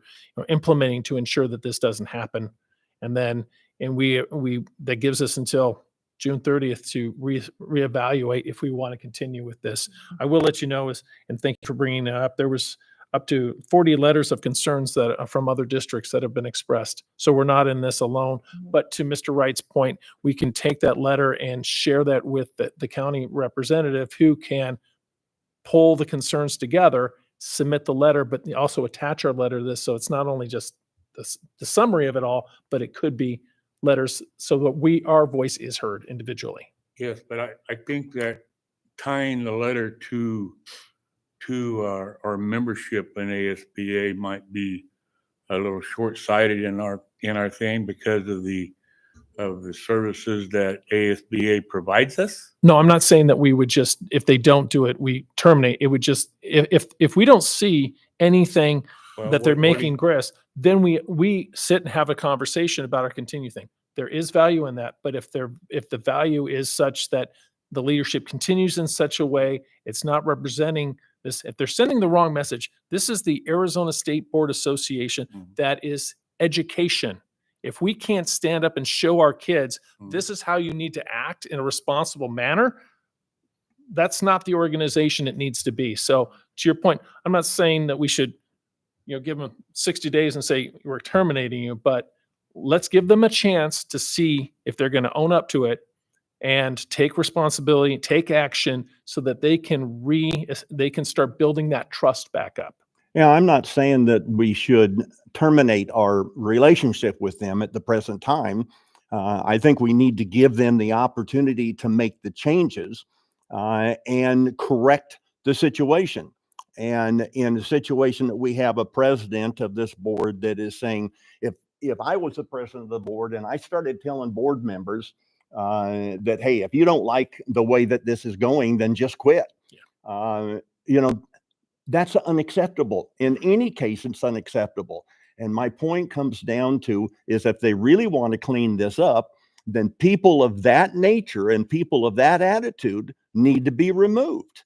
And so I'm not saying that we remove ourselves from the board or the organization unless they take a hard-nosed stand and say, no, this is the way that it is. If you don't like it, leave. Yeah, perform or we can read it. Do you have enough of the bullets to kind of help take a? I think so. Vote of non-confidence, what's being done, termination possibly of the president, transparency, what policies and procedures. I can try to bring this into a letter. What I'm a little concerned about is making sure it's presented in the right voice. Yes. And so I may need some help from, I can pull this together and then send it out. We need a consistent voice in this letter, but I may need help in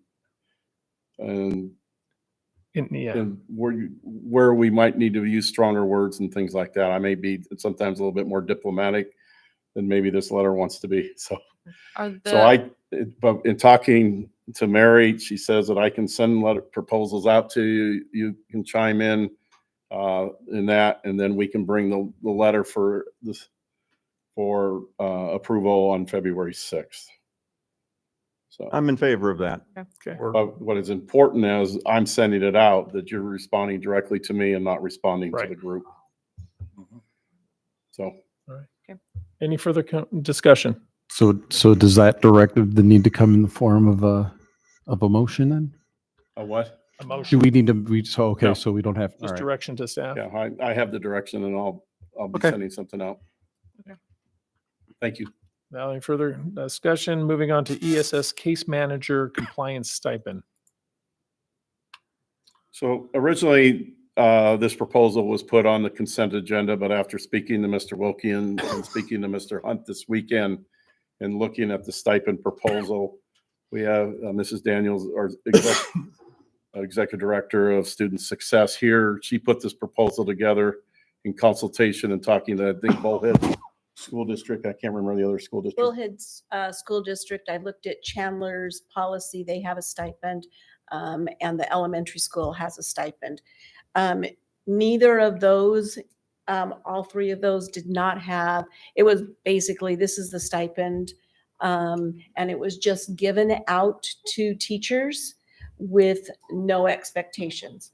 What I wanted to do, because it's a compliance stipend, and one of the things that we are noting is that our teachers are completing, because it's required, that our teachers complete all of their IEPs that are on their case management. That's required.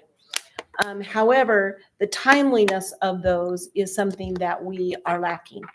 And so when I created this rubric, you can see that the IEP paperwork needs to be done within 7 working days to receive full points. To get a 0, if we don't receive it in later than 11 days, they're out of compliance. They will get no points for it. So it's not that they're just writing the IEP, it's that they're completing the paperwork in a timely fashion. And so this is a response to the teacher shortage, and we have teachers teaching in our ESS department that are not, not fully certified, so they cannot be the case managers. And so other teachers have to step up and cover those case managers, case things to get this done. So the work that we're talking about that these teachers would be doing is on top of their duties that they already had. They're taking on extra case management to cover, because we're having a difficult time following certified teachers. That's why we kind of went with the original proposal of, if they're 0 to 45% compliant, they're still doing the extra work, they're getting work done, but it's not at the most efficient manner, so the $300. And speaking to Mr. Hunt, he thought that stipend should be 0 to 100. And so that is really reflected in definitely option number 3, where if they're the 90% to 100% compliant, they would get the full $1,200. If they're less than 90% compliant, then it would be the percentage they are compliant. And so in option 3, I think if we slide forward to the third example, or it's the second example, excuse me, this teacher is 11% compliant, so they're having difficulty doing it. So under option number 3, they would be receiving $132, not the $300 the original option was. And that would be the same with option number 2.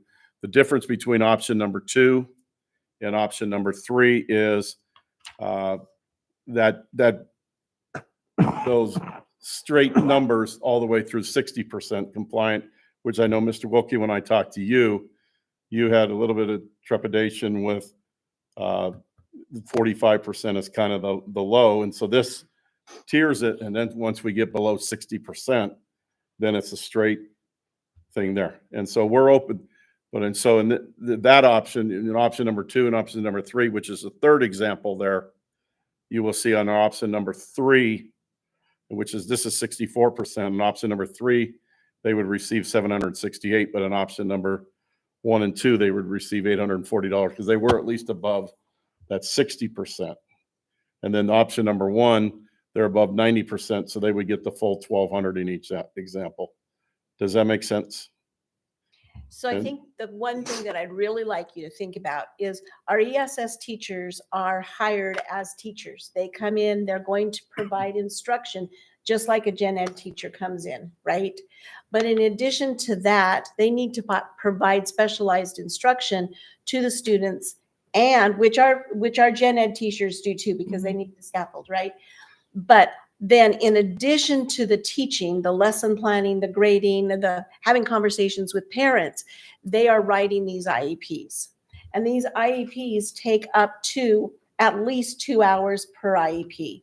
And so it's a small token. It's not saying I'm paying you per hour for this. Is this part of their job? And they knew that coming in as an ESS teacher.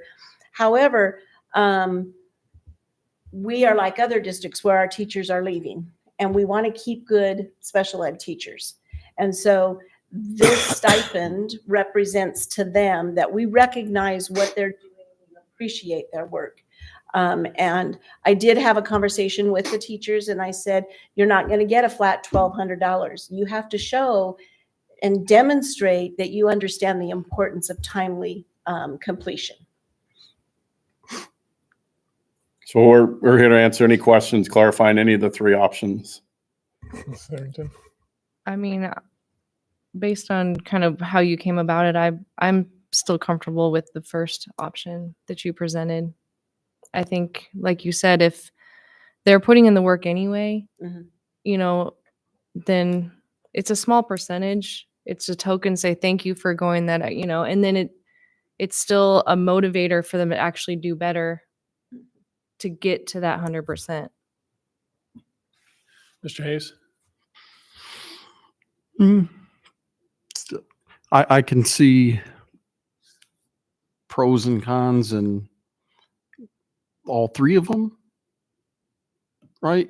And having probably way more experience than I care to have with IEPs on the parental side of it,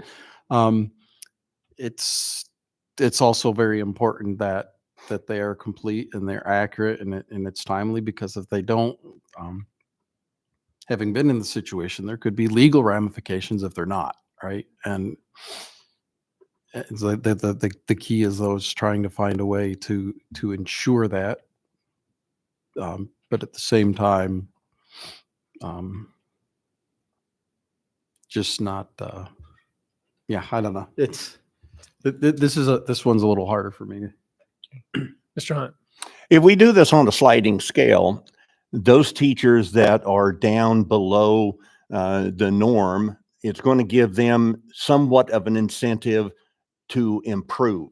And I think what we come down to, my question is not necessarily that who gets the siphons and who gets the most and so on and so forth, but how do we take those that are sub good and bring them up to a point to where we can give all of those teachers 100% of a stipend. So we need to be working on, and this is one way to do it, but there's got to be other ways that we can bring these teachers up to that 100% so that they all get it, which would be the optimum in my opinion. You want me to take that, or do you want to? So I'll respond and then you can respond. But one of the things that we do is I have a monthly training, and one of the things we discuss is some of those common errors that we are seeing. And then we are providing that direct instruction to teachers and then having them look at various sections of the IEP and saying, okay, how would you fix this? This is, or, you know, I might use a favorite one. I might find my favorite no. I used to do that in my math classes where I would show something that was not done correctly and say, why is this my favorite no? How can we make this better? And so students would then be able to explain to me the correct way to solve the problem, because I was a math teacher, right? So I would do something similar with the IEPs. So to your point, we would be providing that professional development on a week or on a monthly basis. If I see that there are teachers who are really struggling, then I'm going to do some one-on-one instruction, right? We've got our ESS service providers who provide that support to them as well. And so I think that that's important to know, that they're getting continuing education as we go along. Could I just say something, Mr. Hunt? This is actually the first time that this has been offered to our ESS teacher that I can remember while I've been here. So we really don't know, you know, right now they might be overwhelmed, but as Ms. Harrington said, this might be that incentive and that push that they need to start being in compliant and start working a little harder by us saying, hey, we understand that you're overworked and looking at it this way. So I think this is going to be the first time that I've been here. I don't know any other time that we've offered this to our ESS teachers. Well, I think that number one, the worst thing that can happen to anybody is to feel unappreciated for the work that they do. And especially those people that believe and feel and probably are overworked. So one of the questions I would have is, are you seeing in the method that you're currently using and, working with these one-on-one, those that don't seem to be able to comprehend or work through this, are we seeing any improvement overall in this method? So I can say that in the semester that I've been here, that with our professional development, I hear very positive things. Oh, I didn't know that. No one had taught me that I need to write that section like this.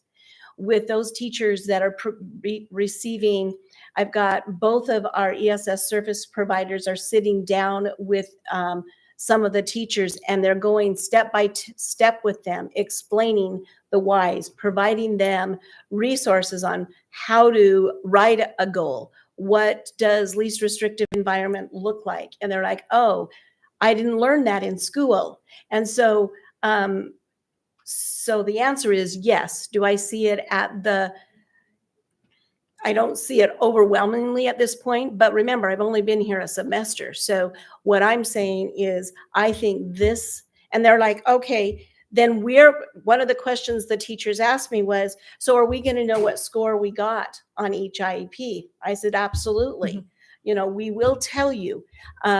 The compliance specialist, who is Lee Brown, what she does, she reads through each of the IEPs, and then she returns the IEPs that after her audit check, she returns them and says, you need to fix this section, and here's how you fix it. So one of the things that we wanted to do to help teachers learn from their mistakes, if you will, is that bonus point. So instead of making the same mistakes, they're going to go, oh, I did that last time. I don't want to do that this time, because I don't want to get an email back from Lee that says I need to fix something. So those bonus points, so they may be a day or two late and get a 2, right? But if they're correcting their mistakes to the point where they're not getting they don't have to fix anything, then they get that bonus point back. And that's why I put that bonus point in. And Mr. Hunt, I think you remember from conversations I've had since I started about the concerns of the ESS department. Yes. And so we are working to train our teachers to do these more efficiently. But when we think about a stipend is something we pay for somebody to go above and beyond. And so an example is, we pay a stipend at both high schools for a Kiwanis club or a Key Club advisor. We have one school that has a very strong Key Club program, and we have another school that doesn't right now. And I'm not going to go into which school is which. And so they're receiving right now the same stipend for the one that's going above and beyond, attending the meetings on Thursday, and the other that there's not the communication. What this does is it creates a stipend for teachers that are going above and beyond, but with the compliance issue, those that are going above and beyond and doing it efficiently, so we're not having to spend extra manpower chasing them down, we're giving them the full stipend. But for those that are struggling with compliance issues and they're causing others, then we're knocking it down. So the thing we're asking you today is, how do we tier that, knowing that 1,200 for the most efficient, but do we tier it with the system that you talked to me about on Saturday, which is more option 3, all the way from 90% down, or option number 2, which is 60% down, or do we go with the levels in the original? We are good with any of the 3 of them. And so, in talking to both of you, talking to Ms. Daniels, we bring in these, we're not here to sell you one option over the other. We are in exact agreement. We've got to increase, we've got to be more efficient, and this really does reward. Because think about if we did this system for the Key Club, and the Key Club advisor at the one school that's doing that fantastic got the full, but we took away from the other. And we talked about Katie Kramer tonight and all that she's doing with the stipend that she's receiving for cheerleaders. As I said, if you did her hourly thing, it'd be about probably $0.10 an hour And then for all. looking at this too, I actually am liking option one even better, because if a teacher is doing less than 50% of what they're supposed to be doing, they only get 25% of the stipend. You have to get at least 50% in order to, so I think it actually it should be a motivating factor so they at least get up to that 50%. These other models, if you're getting 30%, you get 30%, and so, but if on the model one, you only get 25%. If you're 49%, sorry, 25%. I mean, 44%. or sorry, 44%. 44%, yeah. Okay, so that's a little typo there. Fix that. Mr. Wright. That's a 40, that should be 44. Well, I want We to, ready for a motion? not yet. So Okay. I just want to thank you for clarification, Yes. because my concern was if it's not performing, why are we paying them? Right. But my understanding now is that they're not compliant, they're getting scored, but it is getting taken care of. And ultimately, from a legal standpoint, that was my concern, is that we can't just pay somebody who's not doing something right. So this is just them encouraging them to do a better job. So to your point is to make it less additional staffing hours to make it right. Okay. So now, sorry about that, but now is there any motion, any further discussion? If not, is there a motion for one of them? Because I am fine with any of I these. make a motion that we go with option number one. I'll second. Second. Okay, there's a motion and a second. Call for the vote, please. Or no, we've already had the discussion. Let's just go with the vote, please.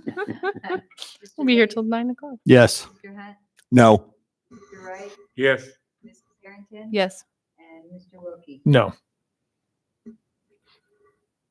So it passes 3-2. All right. Thank you very much. Thank you for helping us work through this. All right. Moving on to donations. Recommended action is approval of the following donations: a trumpet from Ed Barber to the CGUSH band, $500 from the CG Police Fund to CG Trap and Skeet, and $1,000 from the East Valley Marines to Union JRTC. Do I have a motion? I'll make a motion that we accept it. Second? There's a motion and a second. Please call for the vote. Mr. Hayes, Yes. Mr. Hunt, Yes. Mr. Wright, Yes. Mr. Wilkie, Yes. and Mrs. Harrington. Yes. All right. Thank you. And moving on to the consent agenda. This, Make a motion that we approve items A through the bottom. H. is there any discussion? Anyone want to pull anything out of it? Mr. Hunt I'd like to pull out number H. for H. Okay. So with that, do I have a motion for A through G? For approving A through G. Make a motion. A second? I'll second it. Please call for the vote. Mr. Hayes, Yes. Mr. Hunt, Yes. Mr. Wright, Yes. Mrs. Harrington. Yes. Mr. Wilkie. Yes. Okay, item H, course catalog additions. Mr. Hunt. Yeah, I'd like to have a better explanation or better understanding of the Spanish speaking class. Number one, it's designed for, from what I'm reading and understanding, for only those that speak Spanish. That disturbs me. The other thing that disturbs me is that our society is a society that uses English as their number one language. And my understanding from what I'm reading on this is that this class is only for Spanish speaking students. It's going to only be done in Spanish. And I'm not sure that we're teaching those Spanish speaking students the value and the benefit of assimilating into the English language. So the way I'm reading it right now, I have a challenge with it as it's stated. Okay, so a couple things about what Spanish for Spanish speakers is. We have a high saturated, we're 42% Hispanic here in our district. And we offer Spanish 1, Spanish 2. We offer AP Spanish, and those are our Spanish offerings. We are trying to offer French. We're trying to expand our foreign language offerings. We have ELL students who are becoming English proficient, and we would like them to become truly bilingual. We also have the seal of biliteracy, where we have students that are becoming biliterate, as it is a seal and it garnishes us points for the CCRI. Our administrators have asked that we offer Spanish for Spanish speakers because we have a demographic of students who don't necessarily take Spanish because they are fluent. But just as we take English every year to become fluent writers and readers in English, they want to give them the opportunity to take Spanish to become fluent readers and writers in Spanish. While they are fluent speakers, they may never have had exposure to formal Spanish, to read and write Spanish formally, to be truly biliterate. And therefore, we're not, and taking Spanish 1 and Spanish 2 is really not serving them. They're bilingual. So learning that a bathroom is called a baño and red is rojo and blue is azul is not a good use of their time. And giving them the ability to leave our schools biliterate gives them the opportunity to enter Spanish in the university at a different level. And we know that being biliterate in the corporate world is an advantage to anyone.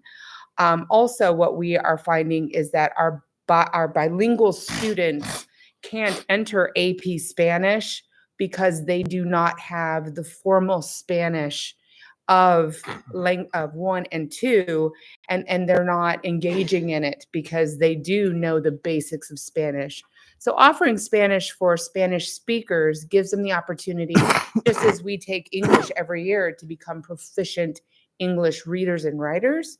We want to give them the opportunity to become proficient Spanish readers and writers so that they can take advanced Spanish and be biliterate. That's specifically what it's for. And it's serving our specific demographic because we're 42% Hispanic. If we had a different demographic that had a different saturation of language, we would look at offering a different saturation of language. Now, question for you. Are these same students that will be taking this class, are these students also taking and receiving English training at the same time? Well, this is where we're not sure. It's not going to count as a foreign language, first of all. It's an elective class only because Spanish for Spanish speakers doesn't count as a foreign language. It would strengthen our ELL students in becoming not only English proficient, but Spanish proficient, because giving them their own language and giving them by their literacy in their own language strengthens their literacy in English. And that's research based. So we know that if they were to take it as an elective and learn to read and write in their language, it strengthens their language in English as well. So we do know that they will have the option to take that. But what we were finding was that it will leave room for Spanish for our students that want to take Spanish 1 and 2, because it will pull those students that are already bilingual out of that class and offer them the opportunity to take Spanish for Spanish speakers, and possibly give them the opportunity to open up a Spanish 3 and an AP Spanish and move them into that, and you have them a better chance of being biliterate. But are they taking English at during this period of time? Okay, I didn't understand that. Mr. Hunt, all of these students are taking 9th, 10th, and 11th grade English, which is okay. a requirement. I apologize. Yes. There are students that have not tested proficient in English yet, which considered English learning students, and there are different levels. Students that are English learning students, because they're not proficient in English yet, are taking extra ELL classes to help them get them proficient in English.